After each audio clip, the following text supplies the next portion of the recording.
Ay, magandang gabi po sa lahat. Ang ating po pag-usapan sa ngayon ay patuloy sa mga nangyayaring mahalagang mga balita at kung ano pa ang dapat nating titingnan sa ating bansa. Ang pinakamahalaga dito ay yung kung ano na ang nangyari sa ating karagatan.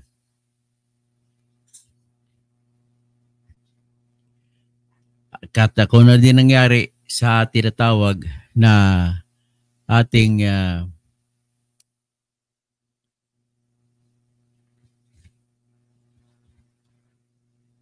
yung mga follow-up doon sa ating eleksyon.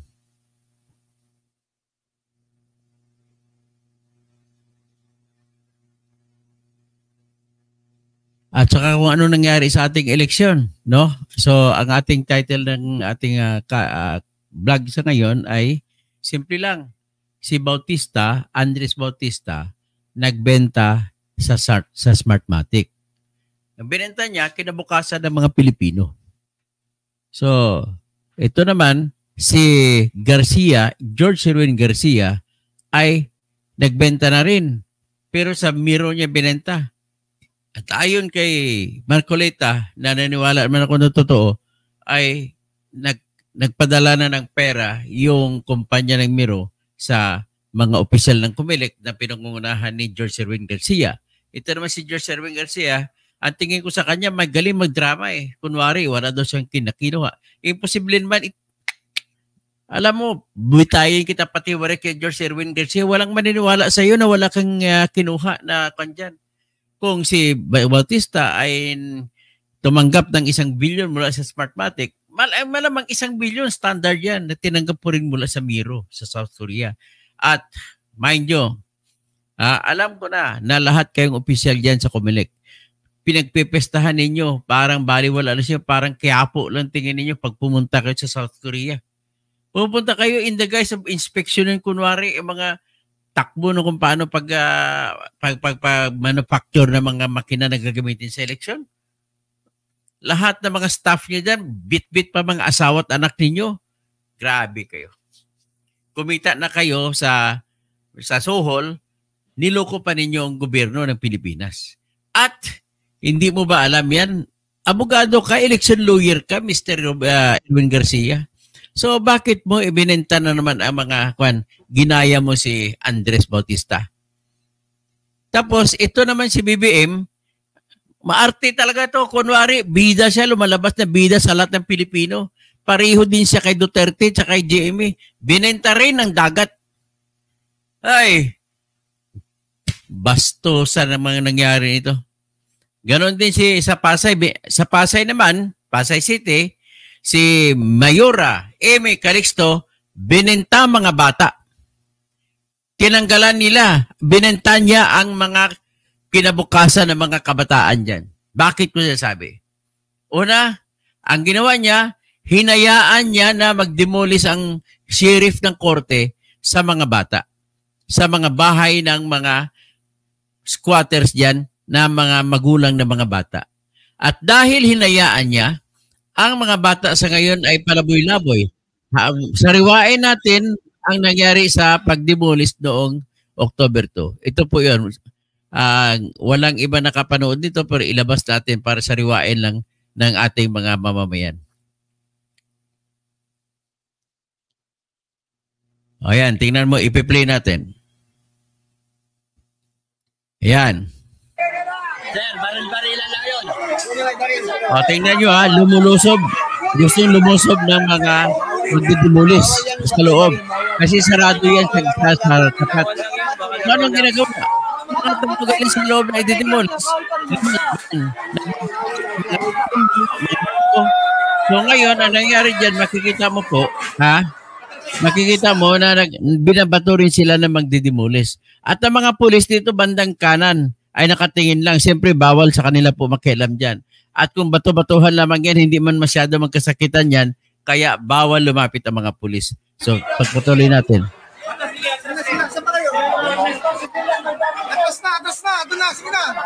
O, yan, nakita nyo na kasol na kasama sa nagdidemolis. O, Hindi pa nga naka-uniforme. Mayor Amy Calixto, pinayagan mo to. Sheriff, pinayagan ito. Judge Rowena Nuebistan ng RTC Branch 118 Pasay. Pinayagan yung mga demolition members nito na wala malang ID, walang uniforme. Ay, naku, tapos sinayaan niya, mambabato pa. Ayan, oh. Ayan. Ay, mga pulis naman dyan, oh. Hinaharangan yung mga tao, hindi makadaan.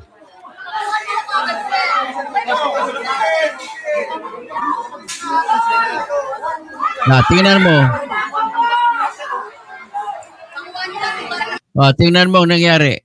Yung mga yan na mga kinuha mga demolition members ng demolition team, ay anak mahirap din yan. Pero parang hindi ko maintindihan bakit natutuwa pa, nakipagbatuhan pa. Ayan.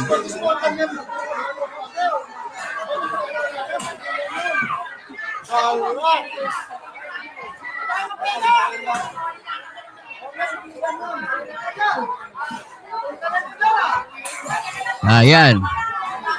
Nakita nyo, nagkabasagan na ng mga bote na. Bote, lumapit ng mga pulis. Tingnan mo, yan po ang nangyari sa totoong demolition. Pinasok na sa loob para gigibain mga bahay. May batuhan pa nangyari. Hinayaan ng pulis na nagbabato yung mga demolition members team.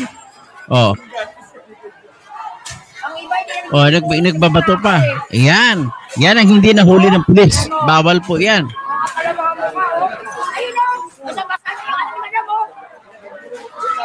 Ayan.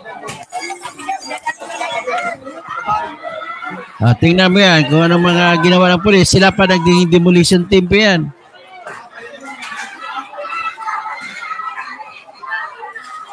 Yan. Ang demolition po yan, nais ko lang sabihin, ang demolition po yan ay illegal po.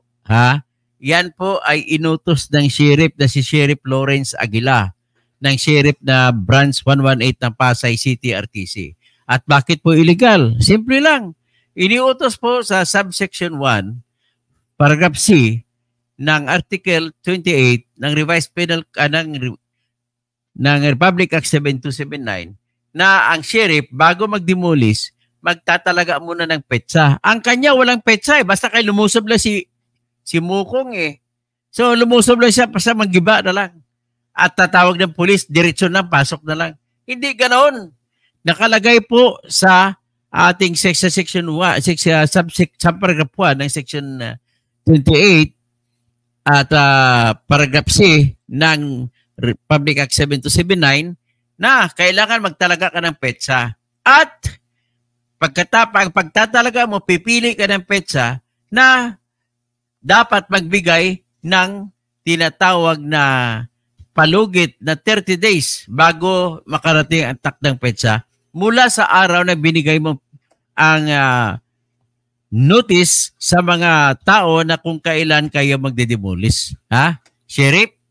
Ang ibang sheriff na narinig dito, huwag yung ganahin itong yung grossly defiant sa batas na si Lawrence Aguila.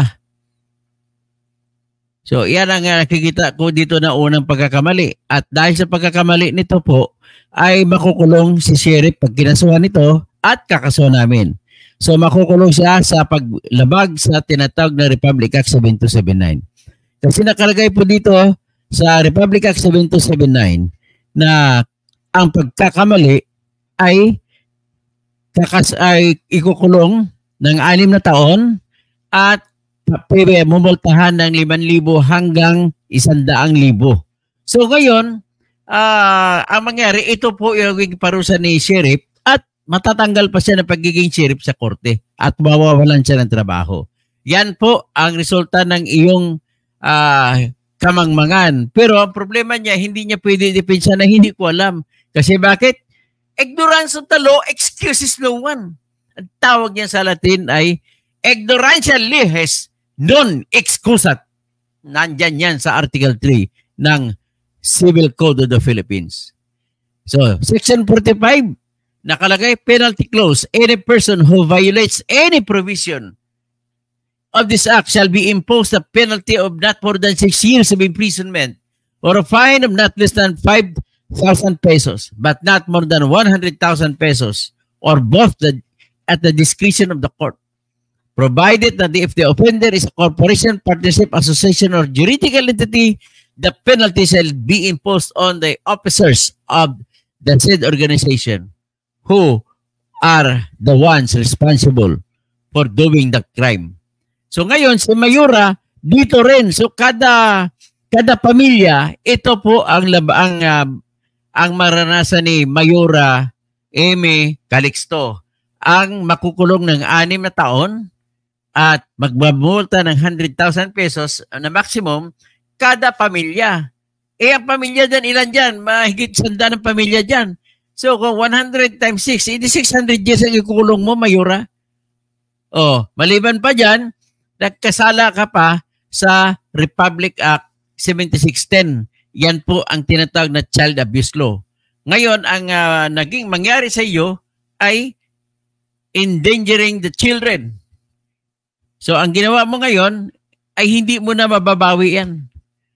Ang isa pang, ang unang nilabag ni Mayura ay ang Section 28, Paragraph C, Subparagraph 8 ng nasabing batas na Republic Act 7279. Anong nakasaad doon? Ang nakasaad doon, dapat bigyan niya ng relokasyon ang mga taong apektado sa utos ng korte na i-demolish. Yan ang nakalagay. Ngayon, kung hindi niya nagawan, siya may kasalanan. At makukulong din siya ng hanggang 6 na taon sa bawat pamilya na hindi na-relocate. So kung mahigit 100, sabi na 100 na lang, 6 years times 100. 600 years na ikukulong niya dahil doon. At saka may multa pa na sabi natin 5,000 na lang times 100. Eh di 500,000 din ang multa niya. So ganun po, pasensyahan tayo, Miss Amy Calixto Rubiano. Ang ginawa mo po ay isang hindi po kanais-nais at hindi mapapatawad, nakaka-rebelde ng konsensya. So, kung ang ating dating chairman ng COMELEC na si Andres Bautista Jr. ay nagbenta ng kinabukasan ng Pilipinas noong 2016-2017, ay ikaw naman, Amy Calixto, binenta mo ang kinabukasan ng mga bata. Alam mo na ba ngayon? Alam mo na, itanong mo sa lahat ng abogado mo, alam mo na ba ngayon ang kasalanan mo? Maghanda ka na ng depensa mo ngayon pa lang. At nabalitaan ko na hinahabol niya yung mga tao dyan, pilit niya binibigyan tig sa 10,000 piso. At ang mga nagbigay pa daw sa 3,000 piso sa mga renter. Ano ba yan? Ang utos po ng batas sa subsection 8, sa paragraph 8 ng paragraph C ng section 28 ng Republic Act 7279 ay bigyan mo sila ng cash assistance na nagkakahalaga ng 60 times minimum wage. Magkano minimum wage sa Metro Manila? Kasi Metro Manila naman yan. 610. So kung 610 sa 60 days times 60, so 336,600 dapat ang binibigay mo sa kanila. Hindi ba simpleng mathematics lang yan? Amy, hindi mo pa alam? 10,000 binigay mo? Ngayon, sobrang interesado ka ang sa pinapakita mo dyan. Suspetsa talaga namin, ikaw ay nakikialam dyan at binabraso mo yung mga judge dyan. Si Judge Kirk Aninyon at saka si Judge Rowena Niebistan. Nagpapabraso naman mga ito kay Mayura. At bakit namin nasabi na si Mayura ang may-ari ng lupa pala na totoong tao na may-ari? Hindi ito pag-ari ni Alice Go, Ang may-ari nito si Amy, lumalabas si Amy Calixto Rubiano. At kung bakit namin nasasabi, kasi siya nagpupursige, gusto niya mag-demolish. At ginawa niya para nung Augusto ng araw ng demolition, wala siya. On leave daw siya. Para kang si Mayor Jing Capil nang in-interview ng mga news organizations nung araw na nilusob ang Purak Pogo, ay tinanong siya, hinanap siya, sabi niya on leave daw siya, nasa Boracay. Oh, ang mga lahat pala ng mayor gumagawa ng kasalanan on leave. Iyon pala, wala sa Boracay. Dinala niya sa Boracay ang mga ang mga tao sa Pugo, 1,000. Kaya ang naabutan nila ni Yusek Gilbert Cruz ng PAOK, Presidential Anti-Organized Crime Commission, ay 186 na lamang. Ngayon, ibig sabihin, tinimbre. Ang isa pang dahilan kung bakit gano'n na lang naabutan nila, bit-bit nila ni Yusek Gilbert Cruz ang search warrant na para lulusubin na nila ang Purak Pugo. Akalain mo tumawag pa yung korte na branch 14 ng Malolos ni Judge Rama, Maria Belenda Rama, na binabawi ang search warrant. Asa ka makakita? For the first time in history, may judge ka na nakikita na nagbawi ng search warrant. Hoy, judge! Mali yan! Para lang po mayroong isang decision ka sa korte na hinatulan mong isang tao. Tapos mo mailabas yung hatol, ay sinabi, ay, balik, times up, balik mo na decision. Hindi po pwede yan. Wala ka ng kapangyarihan para baguhin. Pagkatapos mo pinirmahan ng judgment, wala kang kapangyarihan para baguhin. Ang karapatan mo lang dyan ay nabaguhin ay kung mayroong isang interesadong tao na apektado sa search warrant ang magsasampa ng motion for reconsideration. The fact na walang nagsampa ng motion for reconsideration, motu proprio o yung sariling galaw mo, binawi mo. Ay, nako, Judge, huwag ka na maganong paloy. Talagang may perang binigay sa'yo. Wala akong nakita dahil kasi alam mo na mali yan, bakit ginawa mo pa? So despite knowing that it is wrong, and yet you're doing it, then there must be malice in doing the same. Judge? And with that malice, you must be removed from the judiciary and you must be disbarred 3 times. Grabe kayo. Tapos ito naman, ganon din, na ang pakiwari ko, lahat na lang ng opisyal ng Bayang Pilipinas ay ganito. Kaya ako'y nagiging malupit na sa ngayon, hindi ito pwede yung mga disente na salita. Kaya tinatawag dito, desperate times needs desperate solutions. Ganon po yan ang nangyari. Wala nang kinabukasan ng Pilipinas kung pa-disente pa tayo. Kaya kailangan dito sampal para magising. Hindi sila pwedeng madadala sa mga pakiusap. Ang sa kanila, kung hindi mo madadala sa santong dasalan, ay santong paspasan. Grabe. Alam mo, mas matindi pa yung tinatawag na kasakiman kaysa pag-ibig. Sabihin natin ang pag-ibig. Sabi ni Francisco Balagtas, pag-ibig! Pumasok din naman, hahamakin ng lahat, masunod ka lamang. Naku, pag pera, mas malakas pa kaysa pag-ibig. Pera! Pag pumasok din naman, kahit pag-ibig, ay hahamakin. Tama! Kaya daming nangangaliwa na mga lalaki, nangangaliwa na babae, dahil sa mga tinang ng ginto. Pag pinag-usapan natin ng ginto, si Hidilyn Diaz ng Tokyo Olympics, humakot siya ng isang ginto. Si Carlos Yulo, umiyak pag kanyang nanay, ay humakot ng 2 ginto doon sa Paris Olympics. Pero, ang mga Marcos, humakot ng 7 toneladang ginto. Di ba? So ngayon, ikaw naman, Garcia, at si Bautista pala, bago ko pumunta kay Garcia, ay talagang in-indict sa salitang English, indicted. Ibig sabihin, sinampahan na ng kaso. Ano nagsampa ng kaso sa kanya? Yung tinatawag na grand jury ng California. Ano yung grand jury? Ang grand jury, iyan po ang tumatayong mga piskal doon sa California at saka Amerika.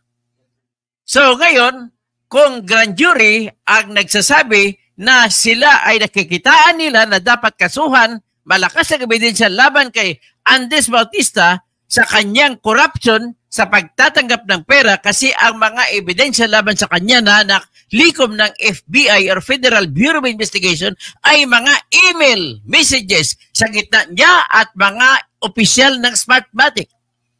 At ang numero 1 kinasuhan na opisyal ng Smartmatic ay si Albert, anong pangalan no? Si Roger Martinez Piñati, na siyang kausap ni Lisa Araneta Marcos bago mag May 9, 2022 election. So ganun po kabastos na talaga sa ating bansa. Wala na talagang disente na mga opisyal dito. Sus, hindi pa okay. So ngayon, anong gagawin natin? Dahil ganito, wala na talaga tayong magagawa kundi sa totoo lang, ito, huwag na tayong humantong na magkabarilan pa tayo. Kailangan gagamitin ng lahat ang inyong kapangyarihan sa May 12, 2025 na election, halalan. Iboto ang lahat ng bago para sigurado kayo may pagbabago. Kahit sinong bago, wala na, huwag na maraming tanungan. So ngayon,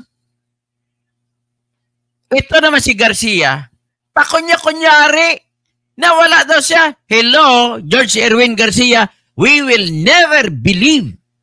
Nobody will believe in his right mind na may opisyal na hindi tumatanggap sa bidding. Tandaan mo, bidding na yan, 18 billion pesos. Imposible na walang binigay ang kumpanya ng Miro sa inyo. At ulitin ko, lagi, ilabas ninyo, isubmit ninyo, ilabas ninyo ang inyong record, travel records at makikita kasama ang inyong mga anak, ang inyong pamilya, nagbibiyahe kayo lagi sa South Korea. At ang kinukunyari ninyo para tingnan, i-monitor ang pagsagawa ng mga makina na gagamitin sa eleksyon. So anong mangyari ito sa Pilipinas kung ganun lagi tayo? Lagi lang kayo may dahilan.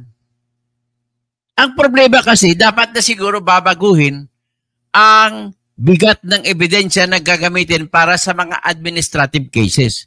Kung sa mga criminal cases, it must be proved beyond reasonable doubt. But this time, by the dictate of necessity, kasi lagi tinatawag natin, the mother of invention is always that necessity. By the dictates of the necessity, we must now reduce the level of evidence needed to prove administrative violations. Anong ibig sabihin ng administrative? Kapag ang parusa ay patungkol sa trabaho, maaaring masuspende, maaaring matanggal, iyan po ang tinatawag na administrative. Ibig sabihin, may kinalaman sa trabaho. At siyempre, administrative lang naman yan, hindi naman siya makukulong. Kaya gagamitin na lang ngayon ang mas mababang uri ng ebidensya para mapatunayan sa totoo lang na si Joseph Garcia ay tumanggap ng suhol ayon sa mga ebidensya ni Dan Marcolita. Tapos magaling talagang abogado yan. Sinabi niya na patunayan na nila na hindi totoo. At ang una niyang hamon, ang argumento niya, magaling mag-argumento niya. Abogado, siyempre, din ng College of Law ng Pamantasan ng Lungsod ng Maynila kung saan ako gumraduate. Sinabi niya na how can it happen that I have offshore accounts in Cayman Islands and in other parts of the world when I have not gone there? Hoy! Huwag mo nang bulahin ang mga Pilipino. Ilang beses na ako nagbukas ng account online lang without going actually and physically to the bank. Mayroon ako ng mga bank accounts. Kadali magbukas ng bank account. Tinatanggap na ngayon ang PDF copy. Picturean mo lang ang iyong valid ID, Mr. George Garcia.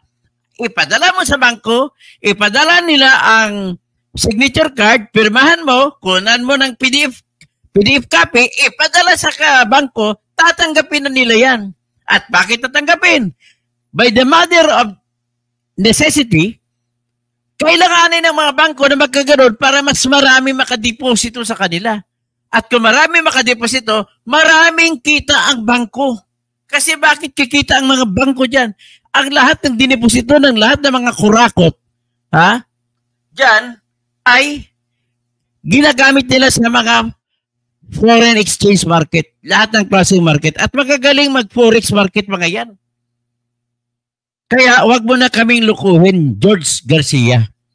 At ito naman, ang isa pang ang pinakahari sa ngayon, pinakahari ng mga pagbenta-benta ay si BBM. Akalain mo, pinaniwala niyang Pilipinas, ang mga Pilipino, na nagiging bayani pa sa kasunduan sa China. Nakipagkasunduan ka rin pala, secret deal din. Kagaya kay Duterte, ang ginawa naman GMA sa panahon niya, binenta talaga ng harap-harapan ng Pilipinas sa pamamagitan ng pagkakaroon ng kasunduan na tinatawag na Joint Seismic Maritime Undertaking or Joint Maritime Seismic Undertaking. Kasama ang CNOOC o China National Oil Company, kasama ang PNOOC na Philippine National Oil Company, at kasama ang BNOOC, Vietnam National Oil Company. Yan pala, nagiging ploy at naging pamamaraan at pagkakataon na kinuha ng China para mahalukay kung ano ang laman ng ilalim ng lupa ng ating karagatan. So ngayon, ang nalaman nila, ayaw na umalis, binubomba pa tayo. Ganon po, binenta ni Gloria Macapagal Arroyo.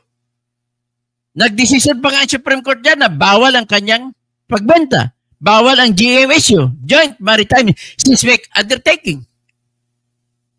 Ngayon, ito naman, si Duterte, gumagawa pa ng secret agreement, gentleman's agreement. Anong agreement na yan?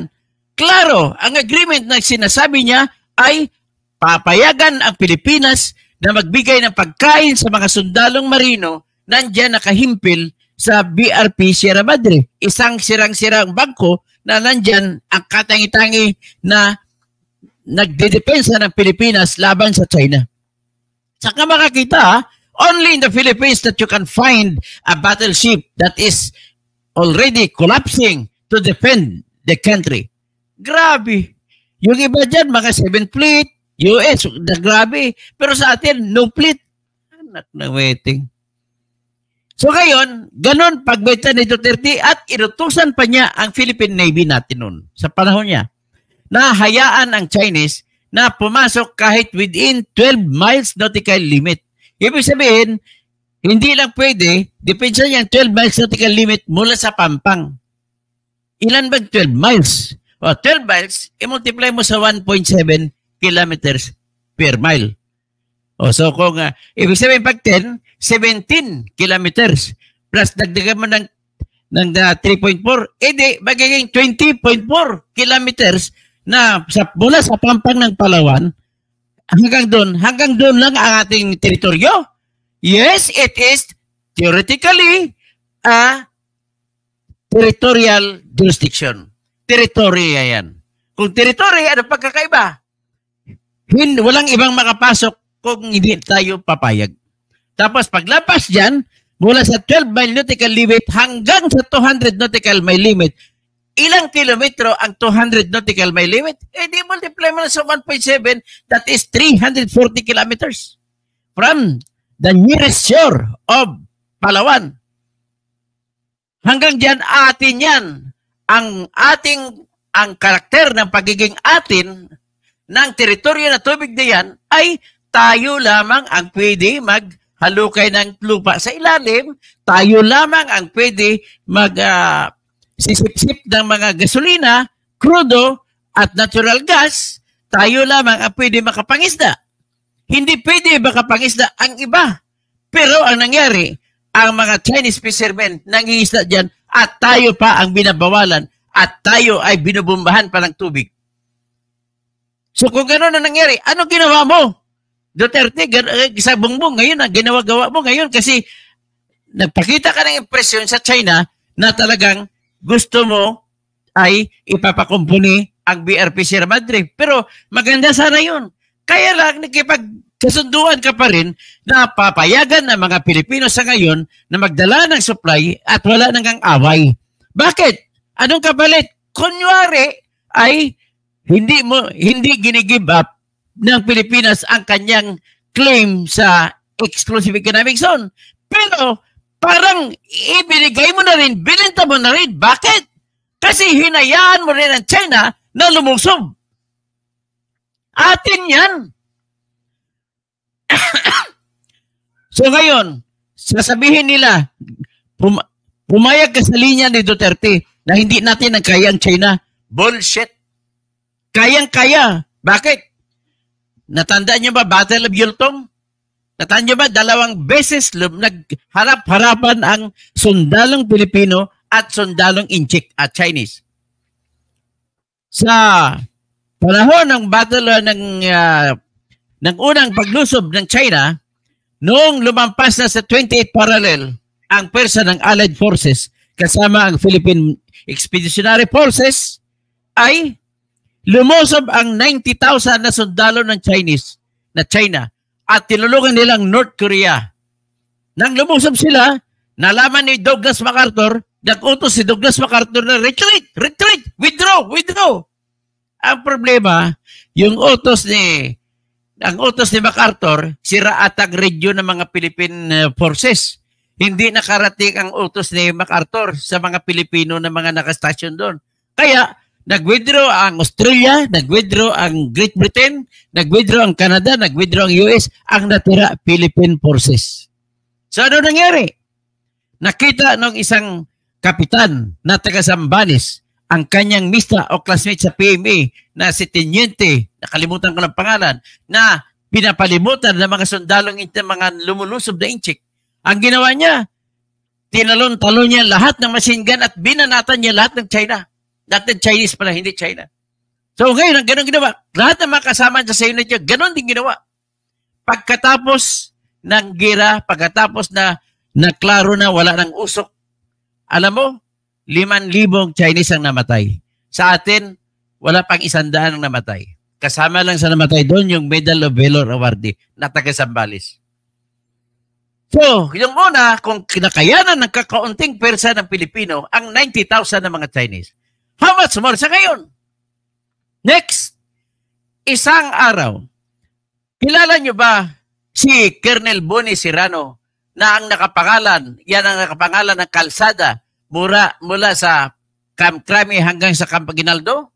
Siya po ang kaisa-isang Pilipino, mas Bateño, na anak ng Batanggenyo, na sa kanyang pamumuno, 6 lamang sila kasama kanyang mga tauhan. Linangoy nila ang malamig, malayelo na lamig ng ilog mula sa kanilang pwesto sa South Korea papunta doon sa pwesto ng mga North Koreans at mga Chinese. Noong nakapasok na sila, 6 lamang sila, pinasuko nila 70 na Chinese at mga North Koreans. Ganon katindig, ganon kagaling ang Pilipino. Kita mo, 6, 70 na pasuko. Kaya nyo yan? Yan po ang kanyang medalya ng Medal of Valor. Siya lamang ang Medal of Valor awardee sa panahon sa Korea na gira na buhay. Yung isa namatay. Kaya nung namatay siya, hindi po siya, anong dumating siya sa Pilipinas, hindi po siya na-promote na general kasi malupit at saka istrikto. Pero nung namatay siya, ibinuro lang kanyang bagay doon sa Camp Aguinaldo dahil sa sundalo siya, ay pumunta pa si Marcos Sr. at tinignan niya ang 34 medals ni Colonel Boni Serrano. Nagtanong sa mga reporter si Marcos Sr. Sabi niya, kanya bang medalya yan? Sabi ng mga reporter, opo, President. At lahat yan, bawat isa, pinaghirapan niya, tuntik mamatay siya sa mga yan. Eh bakit? Diniin ng mga media kasi yung 28 medals ni Marcos Sr. ay peke. Fake news. So, yan po ang mga lahi na mga fake. Kaya ganun ang mga Pilipinas na mamayani kasi sa ating bansa ang mga fake. So, ngayon si Garcia naman, pag-usapan natin. Nagpalabas ng ebidensya, ito si Dan Marcolita na siyang congressman at ang ebidensya niya, para mapatunayan niya talagang may account sa abroad si Garcia ay nagpa-deposito sila ng $100 sa bawat account. Ang deposito ay hindi papasok kung peke ang account. Kaya lang pumasok ang $100. $200 sa isang $100 sa bawat dalawang account. Eh kung pumasok, lumabas, nagbigay pa ng resibo at lumabas ang may-ari ng account ay si George Erwin Mojica Garcia. Oh, paano kayo? Tapos sinasabi niya na peke daw. Nagkuha daw siya ng certificate na hindi totoo yun. Tapos magsasampa daw siya ng ethics complaint laban kay Marcolita. Aba, pasaya. Sige, para magka sabog-sabog na mga bahay tayo nyo. At Tapos, ang akin lang naman nito, George Erwin Garcia, kung totoong tao ka, ang ginagawa ni George Erwin Garcia, sinasabi niya na ang lahat ng ito ay pakana ng Smartmatic. Ang Smartmatic daw ay may utak sa likod nito ng ginagawa ni Dan Marcolita at ni Congressman Egay Iriese ng Caloocan. At bakit niya nasabi? Sa ngayon, sinasabi niya isang araw na ang sa likod ng lahat ng demolition job laban sa kanya ay Smartmatic daw ang nag-umpisa. Eh kung Smartmatic, bakit? Matagal ng emotion nila ni TN Trio nila ni General Eliseo Rio na hinihingi sa iyo at inutos mo rin sa iyong order na humingi lamang ang grupo ni TN Trio o ni General Rio tsaka ni si Frank Isaac at saka si Gas Lagman na hingi lang sila, ituro lang nila kung ano mga baluta ng Smartmatic ang buksan at bubuksan nila. Pinili nila ang lahat ng baluta doon sa Santo Tomas. Ayaw naman ninyo buksan. Di para kung maniwala ako sa iyong sinasabi, George Erwin Garcia, mag-utos ka na pabuksan mo na at ibilangin mano-mano. Bilangin namin, ako magbo-volunteer magbibilang. Kung talagang totoo na makikita natin ang mga baluta sa loob ng mga ballot boxes dyan sa Santo Tomas ay kapariho sa mga resulta ng tinatawag na election results or election returns. Kasi alam namin, ang lahat ng election returns na nangyari na nilabas noong May 22 ay mga returns na minanipula ng isang makina na ang kanyang marka ay 192.168.0.2. At nakakuha ng boto ko noon ng 31 million si Bungit o si BBM. Nakakuha ko noon ng 32 million mahigit si Sara na walang H. Ay nako, talagang benighted country, wala na pag-asa ba ang Pilipinas? Dagdagan pa na ang ating mga leader ay mga kinikwento na mga sabog ang utak. Ang problema dito, ang karamihan mga tauhan la, bilib naman ako ha, buo ang loob. Magnakaw. Buo ang loob. Gagawa ng diskarte. Buo ang loob. Pero sabog ang utak. Sabog ang utak kasi panay bangag kayo. Ngayon, tina-challenge kita. Kayo, si Duterte, si Basti na anak mo, si Pulong na anak mo, si Sara na walang AIDS, si Bongo, si Bato, sino pa? At iba pang mga Davao Group. Pag-drug test kayo, live stream at vloggers ang magdi-record. Vloggers kami ang magbabantay. Live drug test. Kasama ninyo sa pag-drug test ay yung Team BBM. Sa Team BBM naman, si BBM, si Lisa Rita Marcos, si Altenco na chairman ng PAGCOR, si Anton Lagdamillo na iyong special presidential advisor, si Isabel Inigo na barkada mo, si Tony Boy Florendo na dating congressman na nag-asawa doon kay Margie Moran, at saka si Don Solieta, isama rin sa pagpatest. Lahat ay follicle test, hair follicle test. Yan, kung talaga nagsasabi kayo na totoo, dito na magkaalam-alaman. Ikaw, balikan lang kita, Amy. Kailan mo bibigyan ng relokasyon ng mga tao yan? Kita mo na ang mga bata dyan na nagsasayang-sayang lang sa kalsada. So, ayan. Tingnan mo anong ginawa mo, Amy. Basdan mo mga bata. Ang sagot ay yung makikita.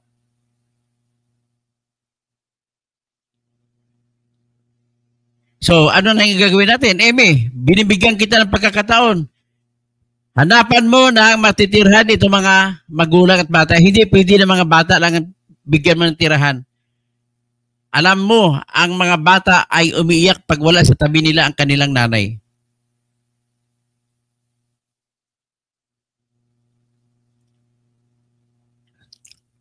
Kaya, siguro, nandiyan lang muna tayo lahat. At magbabasa na lang ako, mag-out ako. Ito, i-add sa stage ko ito si, yung isa kong audience sa Si good shout out kay Lucky Luciano Gahotos, yung chairman ng Bunyog diyan sa Katarman sa Northern Samar. Tapos magandang umaga, magandang gabi. Mag-umaga na pala kay Irene Galing Cheng, kay Mil Mendez Bulabos, Pastora Raela, Bitong good evening, Engineer Jiggy Riarte, Pastora Raela, Jagrid, Musical Lover. Paano ito malalaman ang account number? Sa pagkakalam ko, kahit alam mo ang kapangalan pero hindi mo alam ang account number, yun, the fact na sumute ang account number at tumanggap ng deposito, klaro na, confirmed na Mr. Garcia. Kung noon ay Hello Garcia. Ngayon ay Hello Garcia. Ang alibay ni Garcia, yung account number tama pero pinangalan sa kanya. Wow! Hindi pwede po mangyari yan kahit itanong sa lahat ng banker. Subukan nyo, ibigay ko ang aking account number. Subukan nyo kung lalabas niyo, depositohan nyo ako, total nanghihingi ko ng pera. Kung lalabas mang ibang pangalan. Tapos Mendagahi, hello po Dr. Regina Toto, ingat po, salamat sa katotohanan. Hindi na machine gun, labanan ngayon, missile na. Ang missile ay hanggang dagat lang yan. Hindi pa pakapunta sa lupa. Bakit? Andyan yung Iron Dome. Nakalimutan nyo na ba na yung mga missile ng Iran, binanat sa Israel, kahit isa walang pumagsak? Kasi sa hangin pa lang, wasak na. At tandaan nyo, hindi papayag ang US na nakatingin lamang sila. Tandaan nyo yan. Kailangan tayo ng Amerika. Ganun lang kasimple yan. Imaginin mo, papayag sila. Hindi yan sila makakadadaan ng dagat. Ang kanilang mga kausap, mga pyesa ng lahat ng mga computer na kukunin sa Taiwan, sa South Korea, sa Japan. Papayag bang Japan dyan? Hindi sila makapagbenta kasi dadaan sila dyan. Papayag bang South Korea dyan? Papayag ba ang Taiwan? Ganun lang kasimple. At alam ko, bagsak ng ekonomiya ng China, kaya wala kayong dapat kakatakutan. Music lover, bakit kailangan natin humingi ng pahintulot sa China para dala? Mali ka bakit ka magpahintulot? Tayo may-ari. Ikaw may-ari ng bahay, ikaw pa magbihingi ng pahintulot para pumasok sa ring bahay. Parang gano'n nangyari. Donato Pere, ang akala ko si Andres Bautista at George Garcia mabuti at disenteng tao, yung pala'y masama ang trabaho. Tama po yan. Kaya, hello Andy. At gawin natin, goodbye, Andy. Hello, Erwin. Yun ang mangyari dyan. Jojo Alabata, Eduardo Tolentino, Antonio Bensosiso, Sammy Acabado, watching as always. Eduardo Tolentino, napakawalang hiya mga opisyal. Sa totoo lang ito, kung mag-ayos lang ito, malaking pagbabago may dudulot sa Pilipinas. Salve Villalba Benitez. Ilan lang ang matino at nakaupong opisyal. Dagdagan pa ng mga pulis natin na panay kurakot. Jojo Alabata, China is a grave threat. Hindi lang grave, talagang grievously a threat. Not only a threat, but ano matawag mo dyan? If it is a term better than that, worse than that, yun ang gagawin ko. Rosana Manugi, hello, safety, truthful evening. Engineer Toto Kausing. Jose Habanete, good PM po, Senator. Attorney Kausing, 2025 ang malupit sa katotohanan. Dr. Kausing, henyo sa katotohanan. Ingat po kayo palagi and God bless and good health. Tapos, Hubita Caro Carlon, ito, music lover. Pastor Raila, Jojo Alabata, Pastor Raila, tapos Crispin Rivera, may abak na. Magana, Alexander Tandy Mayuga, music lover, Pastor Raila, Antonio Buensoseso. Pagkatapos Ben Gonzaga, maayong gabi sa imo diha sa Dasmariñas. Ay, contact me kasi gusto na ako ma-interview katong mga biktima sa war on drugs di sa tukhang di sa Dasmariñas. Aron ipadala na ako sa ICC. Super Bamsi, Harila Bonso, tapos sino pang iba? Ferdinand San Juan, tapos si Emilia Talaogon, music lover, Domingo Ligario, tapos si Emily Susan Romero, tapos si sino pa? Lizel Balmores, Angelito Fajardo, Napoleon Todina, si Ronnie Uploader, okay, Judge Onel Butay, JB Aripagita, Sebastian Sartin Gonzaga, Alex Olin. Oh, shout out pala dyan sa kay Ernesto Lagdamada dyan sa Seattle, Washington.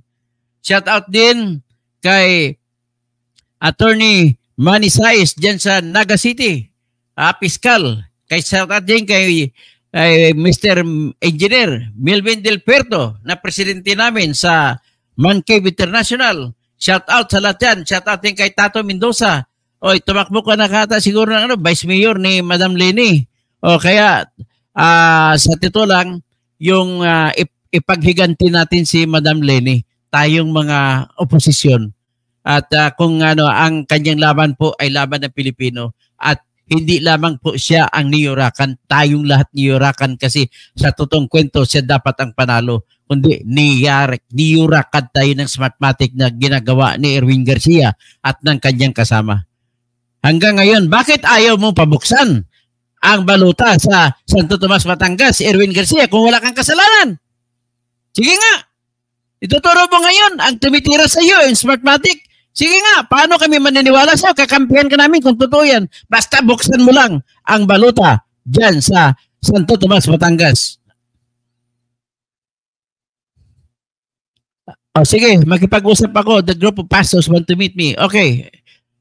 Pag-usapan natin not only politics, but we talk about moral regeneration among all Filipinos, and this is one of the solutions that I can see that will help propel the Philippines into what we can call as truly, this nation will be great again. Ito ang tunay na bagong lipunan, no? Bagong tunay, hindi kayo kay Marcos. Maylin Kisel, Jojo Labata. So ngayon, bago ako due to popular demand, yung mga Pilipino rin na naniniwala kay Pastor Kibuloy, nakiusap po sa akin na magbanggit din daw ako kung ano ang aking opinion patungkol sa ginawa ng raid ng mga pulis sa paghuhuli kay Pastor Kibuloy at iba pa niyang kasamahan. Nakita ninyo, apat na tag-iisang batalyon na pulis at sundalo ang ginamit sa paglulusob. Bawat isa, meron doon sa QG6 sa Kingdom Come, meron doon sa Tamayong, meron doon sa Sarangani, meron doon sa Samal. Tag-iisang batalyon. Pero mo, mag-aaristo ka lang, batalyon. Ako nga, nung may label ako, nag-aaristo sa akin, isang tao, isang pulis lang. Bakit dito isang batalyon? Ang tanong, tama ba yan? Ang sagot, mali. Hindi sa kinakampihan ko. In fact, against ako kay Kibuloy. Pero mali ang kanyang ginagawa ng mga pulis. Bakit mali? Okay, babalik tayo ngayon sa Section 2 ng Article 3 na Bill of Rights ng ating Constitution na napapaloob ito para sa lahat ng mamamayan at lahat ng tao na nakatira sa punsod ng Pilipinas. Ginamit ko punsod, salitang Ilonggo yan. Ibig sabihin, isla o nangsod o nation ng Pilipinas. Kung sa Cebuano, nangsod. Ngayon, bakit mali? Kasi sinabi dyan sa Section 2, the right against unreasonable search and seizure shall be inviolable except upon the warrant of arrest or search warrant issued by the judge upon determination of probable cause by him personally upon the witnesses that may be produced, and thereafter describing particularly the place to be searched and the things and persons to be seized. So ngayon, tanong, ang hawak nila ay alias warrant of arrest. Ilan ang huli nila? 5. 5 ang huli nila. Ang mga pulis, makinig kayo mga police officers na nakakuan sa akin, naninunod sa akin. Makinig kayo mabuti. Kailan magiging legal ang pagpasok ng isang pulis sa isang bahay na may warrant, may hawak na warrant of arrest? Kailan? Yan po ay kung may personal ka na alam na nandyan si Kibuloy. Okay? Kung andyan si Kibuloy, ibig sabihin, bakit Parang shotgun ginawa mo, 4 na lugar. Saan ba si Kibuloy? Sa Tamayong? Sa Kingdom? O sa Samal Island? Saan ba? Ibig sabihin, hindi nyo alam. Wala kayong personal na alam. Kung wala kayong personal na alam, that is an illegal search. Kahit 10 search warrant, kahit 10 warrant of arrest padala nyo, iba po ang warrant of arrest, iba ang search warrant. Tandaan nyo yan. Okay? So ngayon, dahil sa kayo na rin nagbigay ng ebidensya na wala kayong alam sapagkat inamin ninyo na 4 na batalyon ang nag-raid sa 4 na lugar. Ibig sabihin, hindi nyo alam kung alin doon sa 4 na lugar si Kibuloy. Ngayon, nung nangyari, nang nagkaka-hearing sa Kongreso, sa Senado, lumalabas na hindi nga nila alam kung saan yung ibang akusado. Pag hindi nyo alam, bawal kayo pumasok maghalugog. Ganun na ba ka walang kwenta? Ganun na ba kabubo ang polis? Alam mo, babaguhin mo yun. Alam ko, wala ka pa doon. Hindi ka pa na-assign doon. General Nick Torre, kababata ko ito sa Coronadal. Pinaglalaban kita laban kay Baste. Pero, ayusin mo. Tandaan mo lagi ang prinsipyo. Pag walang probable cause, wala kayong dahilan para pumasok ang pulis. Ang probable cause, general, tandaan mo lagi, nakabase yan sa personal nyo na alam. Ngayon, pag-usapan natin ang katotohanan na 4 na lugar ang ni-raid ninyo. Sa bawat lugar, tig-isang batalyon. Ibig sabihin, hindi nyo alam kung saan doon sa 4 na lugar si Kibuloy. Kung hindi nyo alam, ibig sabihin, wala kayong personal na alam kung saan si Kibuloy. At kung wala kayong personal na alam, wala kayong karapatan na lumusob at pumasok sa bahay ng tao. Correct? Simple. Oh. Ganun lang kasimple. Bakit naman pinayagan ng mga abogado ng pulis? Dapat i-disbar kayo lahat. Ay na lang. Parang kagaya rin kayo nung judge sa Branch 14, Malolos RTC, na nagpalabas ng search warrant. Tapos binawi. Walang pinag-iba. Dapat lahat kayo tanggal sa pagiging abogado, tanggal na sa pagiging judge, at tanggal kayo sa PNP as lawyers of the PNP. Ay. Ayoko kay Kibuloy. Galit ako kay Kibuloy. Pero gawin nyo naman tama ang pag-aristo ninyo. Ganun lamang po aking masabi. At isang magandang gabi. Magandang gabi. Andres Bautista, Erwin Garcia, Bongbong Marcos, Duterte, Gloria Arroyo. Yan lamang. Saka, Kibuloy, sumuko ka na. Patunayan mo kung talagang ikaw ay wala kasalanan. At, bantag, lumabas ka na sa lungga mo dyan sa Barangay Mabiga, Herbosa, Bataan. At ang protector mo na si General Ferrer. Papatrabahuin ko talaga kayo dyan.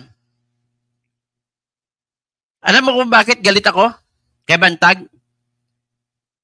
May nakarating po sa aking report na siya talaga ang gumalaw ng todo-todo para madisbar ako. Hindi ko na sabagitin ko anong detalye. Kasi bilyonaryo siya eh. Tapos, ulitin ko lang, inalok niya ng 100 million ang kanyang co-accused na si Christopher Bacoto na nakakulong ngayon sa Taguig City Jail para aminin ni Bacoto ang lahat na wala dyan si Bantag kundi siya lamang. At binabalaan ko ang sinuman na nagpaparating sa akin na magbibigay sila sa akin paunang 1 milyon para lamang hindi ko sila i-expose. Huwag niyong ituloy yan at lalo ako magagalit. Ang aking dinidepensahan dito ay ang kinabukasan ng bayang Pilipinas. At ayoko ang nangyayari dito. Kaya kakanta na lang ako ng team song ni BBM. Ang team song niya ay ganito. May pugong silang, may pugo ng buhay, pugong bansa, pugong galaw, sa pugong lipunan, tagpong Pugo ang lahat tungo sa pagpugo at ating ipugo, Pugong Pilipinas! Yan. Magandang umaga sa lahat. Alfred para, mamabol pa.